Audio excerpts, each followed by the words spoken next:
What's up, guys? We are live from Jersey Mike's Arena, where Rutgers just improved to 2-0 on the season, defeating Maine 72-60 in a game where they led wire to wire. We're never really in danger of losing. Maine was never really on upset alert per se, but not like unlike the Rider game where they kind of blew Rider away. They let Maine hang in there, for lack of a better term. Double-digit lead for most of the second half, but it stayed within 10 to 18 for most of the second half. But nonetheless, Rutgers improves to 2-0. They do so behind a big game from Denis Badalau, who had 19 points, big second half from Dylan Grant. And we'll go player by player later. We can go, and you guys, if you have questions, throw them in chat, and I can kind of address them as we go. But until then, I'll kind of just ramble a bit about the game. The big thing to me, Rutgers forced 18 turnovers and scored 25 points off of them, which was almost more than a third of their production. They were good on the boards, out-rebounded Maine by 14.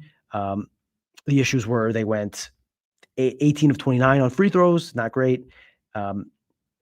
And they let Maine go 9 of 20 on threes, those are the main reasons that Maine was able to hang in. But a game where Rutgers was pretty comfortably the better team. Again, they started off 22-6 lead, or really got it going early with their defense with four forced turnovers in the first 5 possessions. They scored on their first 5 possessions, really built a lead that never really was threatened. So big takeaways. On a positive, Denis Badalau showed the offensive firepower that was kind of creating some buzz towards the end of the offseason and had people excited about his potential and thinking that he could lead this team in scoring. You saw that in the first half. In the second half, he didn't have a point, and that's kind of the theme of the first game too, where he hit his first shot and then missed his last 11. So that's 3 out of 4 halves this season where he hasn't really played particularly well, and obviously the one half where he did play well, he played really well. So this is going to be a matter of, is this going to be an up and down season? Is he going to be able to develop some consistency? I certainly think that if he is able to come, even half as good as he was in the first half at a consistent level, he has a chance of being Rutgers' best offensive weapon. I thought center remains an issue. The interesting thing, I will say, Emmanuel Bolle had a better game than he did the first game against Rider. Had 2 dunks in the first 2 plays of the game, which is a positive sign that he's able to score after going 0-5 against Rider. Not as much of a rebounding game, only 5 rebounds, but he did fine. I would say he did fine. He got into foul trouble, which is obviously the major concern of the season. He spent the majority of the second half on the bench, and that to me is the interesting thing, that the person replacing him was Bryce Dortch, not Byfall, who had 1 stint in the first half, struggled, much like he did against Rider in his 1 stint in that game. So is that a sign of things to come? Is that a sign of Bryce Dortch becoming the primary backup at center this season? It would not be a great sign, but it's hard to take any other takeaway from these first 2 games. It's possible that Byfall will get better as the season goes on, and I think for Rutgers' sake, they hope he gets better as the season goes on because he has the most potential, I guess, of the group, though that label is kind of dwindling now that he's in his 3rd year in college. It's hard to keep pointing to him as a former McDonald's All-American, former 5-star recruit. It's time to kind of live up to that expectation. So far, he's really struggled. So that'll be something to watch going forward. Did not hurt Rutgers much in this game against Maine because they didn't really have much of a presence inside. So those are kind of it's hard to take many big picture takeaways from these kinds of games. I think that's why I'll really hold off on doing huge picture things until after the 5th game, because these games kind of all blend into each other. They're all similar in the sense that even if Rutgers doesn't play its best game, it should win. But I thought today was good. Tariq Francis had a good second half, but kind of tailed back from his standout first game, went 4-12 from the field. I guess we'll take this first question from before I go into player grades, which if you guys would like to participate as well, throw in your player grades either now into the chat or as I go player by player, tell me what you think of each player, and we kind of have some fun that way. And excuse me if I'm a little low energy. I know it's only 9:30, but I forgot to get a pre-game coffee. I did not get fired up. It didn't have to pick me up, and I'm dragging here a little bit, so I apologize if I'm looking like Greg Schiano after the Maryland game. It's been a long day. Ahmad Mahmood says, what year of Gio, Harper, and Caleb does this team remind you of? It's funny. In a normal scenario, this would be the the outlook for this team, right? Like how far do they look into a 1, 2, 3, 4 year build? Not sure how realistic this that is in today's modern age, as we've talked about ad nauseum. I would say probably first to second year. I think early goings.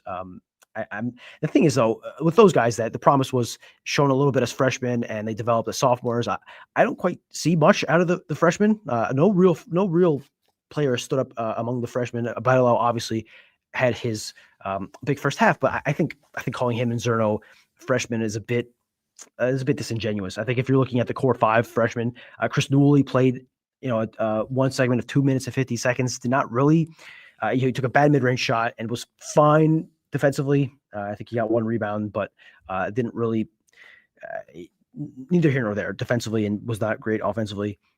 Lino Mark, 2 minute and a half, didn't really make much of a mark either. No pun intended. And none of the other freshmen played. Javante Ware didn't play. Who else am I missing among the freshmen? Dorian Jones obviously didn't play. He's redshirting this season. Steve Peichel only went, I shouldn't say only went. He went 1, 2, 3, 4, 5, 6, 7, 8, 9. He went 11 deep. So I think to answer Ahmad's question, Ahmad's question, apologies. I think it's a bit early to look in that mold. I'm not sure it's the mold for the modern day. And to be frank with you, the freshmen so far have not shown much outside of the Europeans, who again, I classify as a little different than traditional freshmen. HJG says, is this team better than the 2023-24 season or worse? A team that went 15-17 with Cliff Omori and some struggling transfers, though it had a top 5 defense. I don't think this team has a top 5 defense.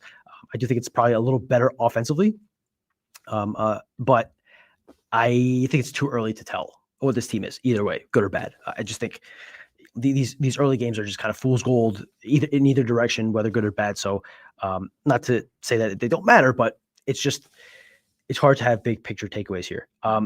Joseph Violi says, I know it's only game 2, but it seems like no matter the players, free throws continue to be an issue. What gives?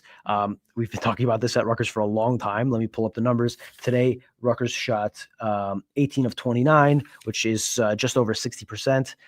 Rutgers in the first game shot, sorry, I don't have this in front of me, 21 of 33, which is 63.6%. On the season, they are 62.9%, which is 280th nationally. And just to go through the Steve Peichel era, they have not ranked better than 198th nationally free throw shooting. That was last year. They shot 71.8%. Some of these numbers are rough.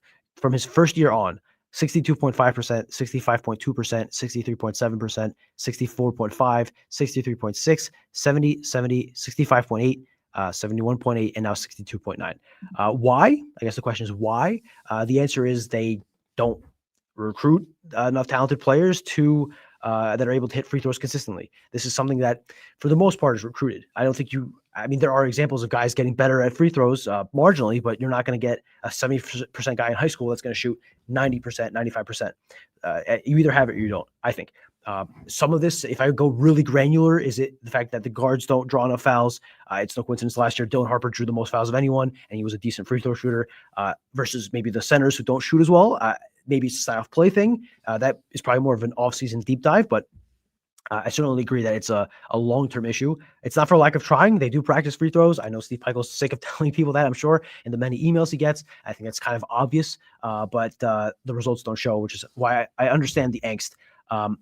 I just think you got to recruit better shooters. That's kind of the reality, and I think that bears out as well in the years-long struggles of shooting for threes. This team has been a bad three-point shooting team. It's been a bad free throw shooting team. I don't think it's a coincidence that those two things are happening at once. Andrew Beck surprised with how much tighter the rotation was in this game. He played 11, but so many only played a couple minutes. Felt like 4 guys played 30 minutes. Andrew, I will tell you right now, Dylan Grant played 25, Badalau played 27, Obole played 20, Francis played 35, JaMychal Davis played 32, and Darren Buchanan played 25. Zerno played 10, and Dortch played 12. So to your point, there really was an 8-man rotation, 7.5 really, if you count Dortch and Zerno as one guy. Why was it tighter? I think because the game was tighter. I think you really don't want to put yourself in a situation where it's an 8-point game with 5 minutes left, because that was certainly a possibility if 1 or 2 shots go the other way. And you don't want to be in that situation with Maine and a sleepy crowd, let's say. I believe this is going to be called the 80th straight sellout. The stands were not full by any sense, and outside of a 2-minute stretch in the second half, it really wasn't that loud, wasn't that lively. Understandably so. It's a 6:30 game against Maine. I'm not saying that. I'm not blaming fans here, but I'm just stating the reality here. So I think the reason the rotation was tight was because the game was tight, all things considered, the fact you're playing Maine.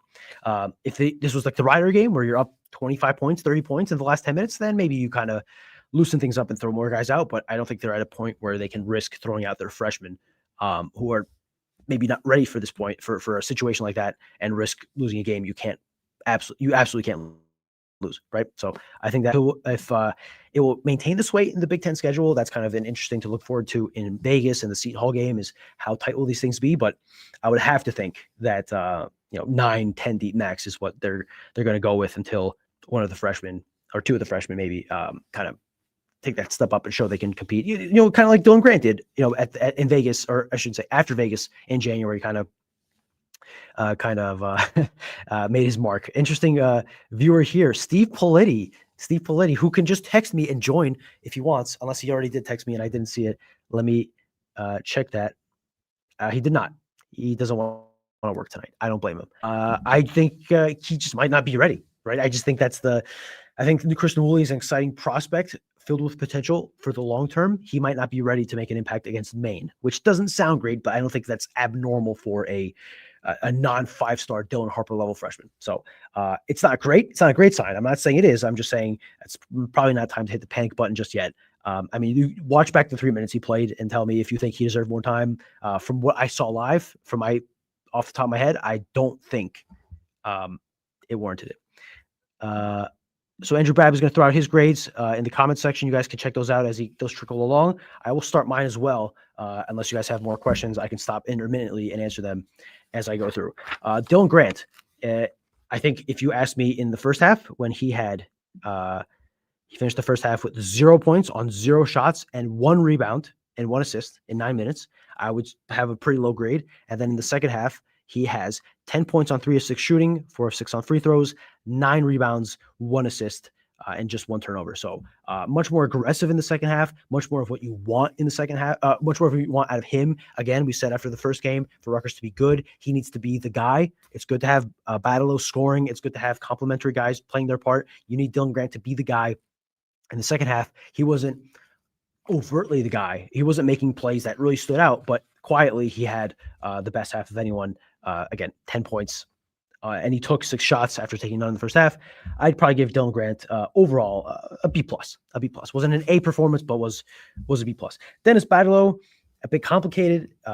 First half A+, second half D. So I guess we can find somewhere in the middle. Give him. I don't want to give everyone a B+. I'll give him a B+ because he scored 19 points, 111 shots, went 4 of 8 on threes, drew 5 fouls, didn't commit a single foul. That's pretty freaking good. That's pretty good for a guy in his second college game. Pretty good for a guy to bounce back the way he did from his first game. So I think that's fair. Tariq Francis, 35 minutes, 4 of 12, 12 points, drew 6 fouls, committed 3. Not as good as his first game. And again, I want to remind everyone these grades are off the top of my head. The last couple of years when I was doing these, I'd have a little bit more thought. This is kind of just shooting from the hip after a game, not watching it back. I'd probably give him a B. Yeah, I'll give him a C+. 4 of 12 is not great. 2 of 7 on threes. And this is competition he was playing last year. He was playing in the American East last year, so you'd think that this would be similar to his level. Just not quite as good as the first one. I think a B is probably fair. Manuel Bole, and again, we're grading on a curve here, right? Like we're not going to grade Dylan Grant the same way we grade an Obole. So all things considered, considering how he did the first game offensively, 6 points, 3 or 4 shooting, 7 points on 3 or 4 shooting, 5 rebounds. I'll give him a B. I'll give him a B. I think the foul trouble is an issue because, again, with the depth behind him is as much as we say about Emmanuel Bole, the depth behind him has not been particularly encouraging. So you need him in the game as long as possible, if only to just eat up space. And to get the fouls the way he did, to commit a flagrant one where you essentially just grab a guy and drag him across the floor is not Is not what you want. Is not what you want out of your starting center. So I'll give him a B. I think maybe a C plus, but I think a B. All things considered. Again, we're grading on a curve here.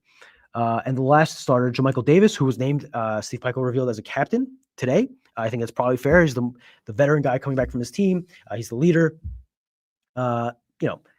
He had not great game offensively.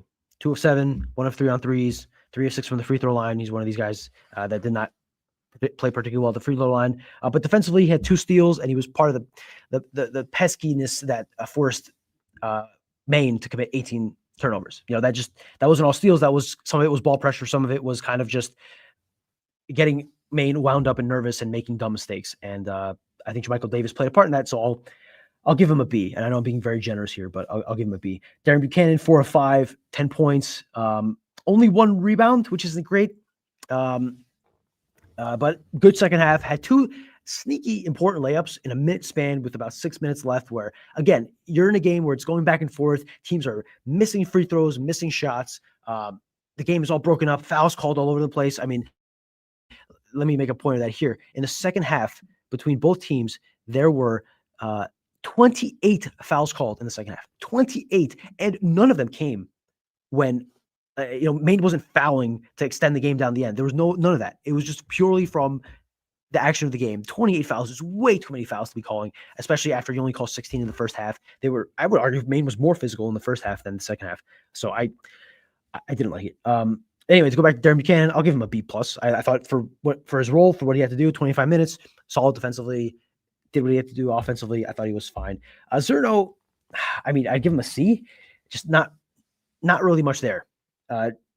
He's 10 minutes, 5 points, 2 of 3 on free throws. He did hit his only 3, which is encouraging, but just it didn't feel like he made his presence known enough. I know that we've kind of rolled back our early projections of him being the leading scorer for this team based on how the offseason went, but I just think Rutgers needs more from him offensively. And defensively, it still feels like he's getting his bearings, which he has the right to that, obviously. But I think Rutgers needs more out of Zerno. HJG, J Mike's mid-range shot selection is in midseason form. There was more of that today from multiple Rutgers players than there was against Rider, which is not encouraging. It's very similar to last year, where after the season opener, where they take no mid-range jumpers, they take a ton of them during the season. Ideally, you take no mid-range jumpers. Obviously, if you have to, you have to. But yeah, I agree. It's not a good sign for guys to be taking mid-range jumpers unless you have an elite mid-range jumper maker like Geo Baker. So I would agree there. To go back to the grade, so Zerno, again, I'd give him a C. I don't think he was particularly bad. I just didn't think he was particularly good, and I need to see more of him for Rutgers to be successful this season. By fall, again, it's only 2 games, not time to hit the panic button. We'll have a bigger picture after 5 games. I am not encouraged after 2 games. I'm not, but by how little he's trusted, by how lost he looks on both sides of the court when he's out there in his 2 stints against, again, bad teams that he should maybe not physically overmatch, because he's just not the kind of guy that physically overmatched, but talent wise, he should be able to overmatch one of these teams. By fall, Chris Newley, Lino Mark, they each played 5 or less minutes. I think that's kind of the cutoff for me to give a guy a grade. I just don't think they played enough to give him a grade. I mean, by fall, twist my arm, you make me give him a grade, maybe a C minus, a D. But I just think it's unfair to give a guy a grade like that without giving him enough time to really make a mark on a game, right? I guess the fact that he only played 5 minutes speaks to, in and of itself, but we'll be generous there and give by fall Chris Newley and Lino Mark no grade. Just didn't see enough of them. And then Bryce George, I thought pretty good for what he was asked to do. He came in the second half and took Oboli's minutes when he was in foul trouble, played center, 8 rebounds, and he only took 1 shot. He missed it, but he only took 1 shot. That's what you want from Bryce George, right? Did not force things, did the dirty work, got the rebounds, didn't look out of place defensively. I thought he was pretty good. I give him probably a B plus. I think I liked what Bryce George, if he's able to contribute those kind of fill-in minutes at center, his role will be bigger this year than I anticipated, and not a perfect solution at center, but better than, like I said, I anticipated. Margagliotti, I apologize if I mispronounced that. We once again don't have a great half-court offensive scheme. I did not see much wrinkles that were not there in previous years. Not much evolution there, which again is to be expected when you bring back the entire coaching staff. Essentially, there's no new voices in the room, so you're going to get a lot of the same stuff. And you don't have a game-changing offensive player like a Dylan Harper or an Ace Bailey who can play outside of the system and do things that warrant that, right? Like they can play to make stuff up on their own, essentially. So yeah, I agree there. They scored 16 second chance points, 25 points off turnovers, 16 points off fast breaks, which are all kind of, points you score in transition or, in scrambles after rebounds. And I agree. There just was not enough, which is not great. Again, against Maine, are you going to be able to do anything against a team like, Seton Hall, much less Purdue or Michigan? I agree with these concerns. And I just think, I think expecting anything different would have been misguided given the offseason that they had. So Rutgers is just going to have to hope that they're better as the season goes on, which again, I'm not sure of the many issues that can be cleaned up as the games go on. This one is probably one that will be an issue all season long, because it's been an issue, if we're honest, the past decade, even before Pico with Eddie Jordan. Rutgers had a great half-court offense in quite some time. Byfall has scored 17 points in his 2 years of college basketball. Don't see the talent all along. Don't see the talent at all. I think the issue now is that he's labeled as a former 5-star guy, former McDonald's All-American, which is out of his control. He did not choose to be that. I think it's very clear that was a miss by the evaluators, which happens sometimes. I still believe that stars matter, but sometimes, much like Gavin Griffiths, sometimes these things are just guys are a little overinflated. Yeah, to this point, I think if you look at him through the prism of what he did his first 2 years of Arkansas and Kansas State, which is barely play, you're the end of the bench guy that never plays in conference play, versus looking at him as a former 5-star player, I think it's a more fair evaluation of where he is, and that makes what he's done so far less surprising. I don't think it makes it any less disappointing, because again, you're riding a lot of your center production on this guy. Because even if Emmanuel Boley gets better, he can't do everything himself. You need depth behind him, and you peg the depth as by fall, you need more out of him. So this was a big bet from the Rutgers coaching staff, and we'll see. Listen, it's only 2 games. There's 29 left. And given again his 5-star rating, this is a kid full of potential. It's very possible that Rutgers unlocks it. Who knows? But right now, I gotta say, through 2 games, not very encouraging. So Andrew Babb, I appreciate you going through your personal grades, doing this along with me. It's a fun exercise. Ahmad says for me to stop by Wawa and get a nice cold Celsius. I'll say that for the morning. A little too late for that. I will not sleep. Does anyone have any more questions? I'm going to go through the Discord quick and see if there were any left there, or Twitter. But if there aren't, I will call it a game, call it a night. Steve Piletti's out here tweeting about the Devils. Maybe he didn't even watch the game. Maybe he's just being a little ruck maker here. All right, question from Andrew. 4 turnovers from Francis, 3 from Buchanan. Thoughts? Not great. Rutgers did have 14 turnovers. I know I talked about Maine having 18. Rutgers had 14. That's not what you want. And again, this is off the top, a bit sloppy. Some errant passes. Some of them were offensive fouls. It's not what you want. You're a team that needs to beat teams, much like the football team. I know we talk about this all the time. You have to lower your margin of error. You're not good enough to make enough mistakes to beat teams. You have to play as mistake-free as possible, and you can get away with 14 turnovers against Maine. You can't really get away with that against better teams. I guess, does that mean that Francis and Buchanan have to have the ball in their hands less? Maybe. Who do you give the ball to more? JaMychal Davis has been good at not turning the ball over throughout his career. Can he maintain that with higher usage? So far, so good. But no, I would agree that turnovers were not encouraging. It just felt like Maine had a lot of opportunities that, aside from the threes they hit, they were pretty good from 3, 9 of 20 from 3. Aside from the threes, they didn't really take advantage, and they were 6 of 10 on layups, but they were not great from the free throw line, and it just felt like they had some meat on the bone, which is to be expected from a Maine team that wasn't that talented. I will say, though, Ace Flagg had a couple of flashes there where it's like, if you squint your eye, you might think you're watching Cooper Flagg at the rack. Mark comes back and says, it looks like our wing defense is not where it needs to be. Might be a good opportunity for Newell. I think if there's a candidate on this roster that can, live up and be a great wing defender, it is Chris Newell. And I think if you give him some runway and give him a Dylan Grant first half of the season, work his way through, learn the schemes, build some confidence. I think he can become, I don't know about a great wing defender as a freshman, but he could be a above average wing defender given his size, given his energy. Now, how much do you have to balance that offensive production? Again, very small glimpse.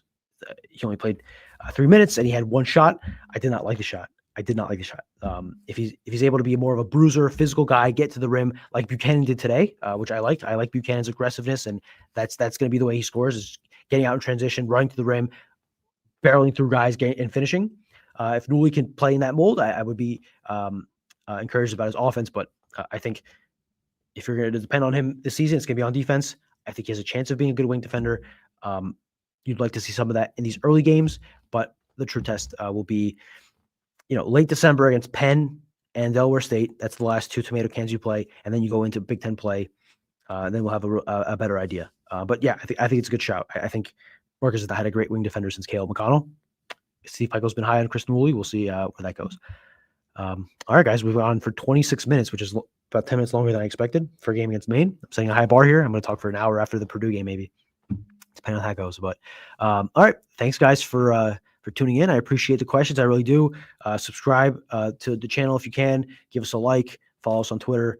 All that good stuff. Go watch our podcast from earlier today, me and Steve Politi. We'll have another podcast this week. But if you're just tuning into the post-game lives, we'll have another post-game live after the game on Friday night against Lehigh. Thank you, guys. I appreciate participating. Have a good night. And until Friday, I'll see you then. Later.